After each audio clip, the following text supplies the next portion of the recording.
Stop trying to calm the storm. Calm yourself, the storm will pass. हम क्या करते हैं, बाहरी समस्याओं को सुलझाने की कोशिश करते हैं, जबकि हमारा जो मन है वो अशांति में रहता है, क्योंकि हम सोचते हैं कि हम बाहरी चीज़ों को शांत करके या उन समस्याओं को सुलझाकर अंदर की समस्याओं का निवारण कर देंगे, लेकिन ऐसा होता नहीं है। बाहरी समस्याएं भी तभी सही ढंग से सुलझ सकती है जब हम आंतरिक रूप से शांत रहें। आप सुनते होंगे कि जल्दबाजी में कोई भी काम सही नहीं होता है ना? या भीतरी उलझनों के साथ आप कोई भी काम सहजतापूर्ण नहीं कर सकते हैं, क्योंकि उसके लिए मन की सहजता आवश्यक है। तो अगर आपको एक बहुत ही फेमस कहावत जो मैंने सुनी वो इस तरह थी कि दुनिया को साफ करना अगर आप करने की सोचते हैं तो वो आपके लिए बहुत महंगा पड़ सकता है ना?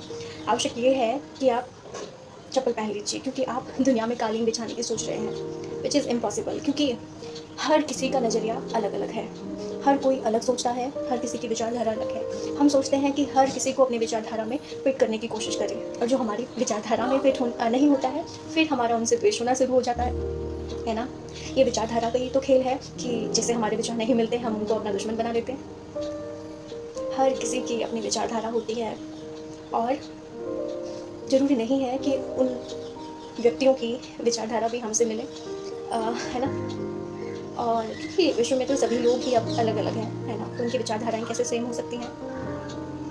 आवश्यक है कि हम उनके साथ सामंजस्य बिठाएँ। मैंने कहीं सुना था कि जो विचारधाराएँ हमसे मिलती हैं उसके प्रति एक्सेप्टेंस होना चाहिए, और जो नहीं मिलती है उनके प्रति रिस्पेक्ट होनी चाहिए, है ना? तो वो रिस्पेक्ट दिखाना भी ज़रूरी है। तो दुनिया में कालीन बिछाने की बजाय खुद चप्पल पहन कर निकलिए।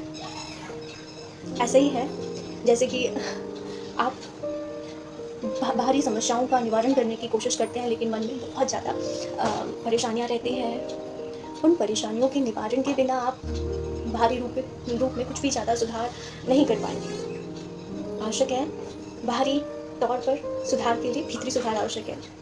मिर्जा गालिब की एक बहुत ही फेमस पंक्तियाँ हैं, जिंदगी भर गालिब यही भूल करता रहा, धूल चेहरे पर थी और आईना साफ करता रहा। अगर आप आंतरिक रूप से बहुत ही शांत अवस्था में है तो आपको बाहर भी सब अच्छा ही लगेगा। आपको दूसरों के दोष या फिर जो विचार उनके आपसे नहीं मिलते उसके प्रति घृणा का भाव उत्पन्न नहीं होगा, या कोई एक गुस्सा नहीं आएगा, बल्कि आप उनकी भावनाओं को भी समझने के काबिल हो सकेंगे, क्योंकि आप अंदर से शांत हैं। उस शांति को प्राप्त करना बहुत आवश्यक है। जब आप वो शांति प्राप्त कर लेंगे आप देखेंगे कि आपको सब अच्छा लगता है, क्योंकि दुखी इंसान से पूछो तो उसको हरा भरा पेड़ भी ब्लैक एंड वाइट लगता है ना? ब्लैक एंड वाइट फिल्म के सीन जैसा भयानक दिखता है, लेकिन किसी का मन अच्छा हो तो उसको एक सूखा पेड़ भी बहुत अच्छा चित्रकारी का साधन दिखने लग जाता है ना?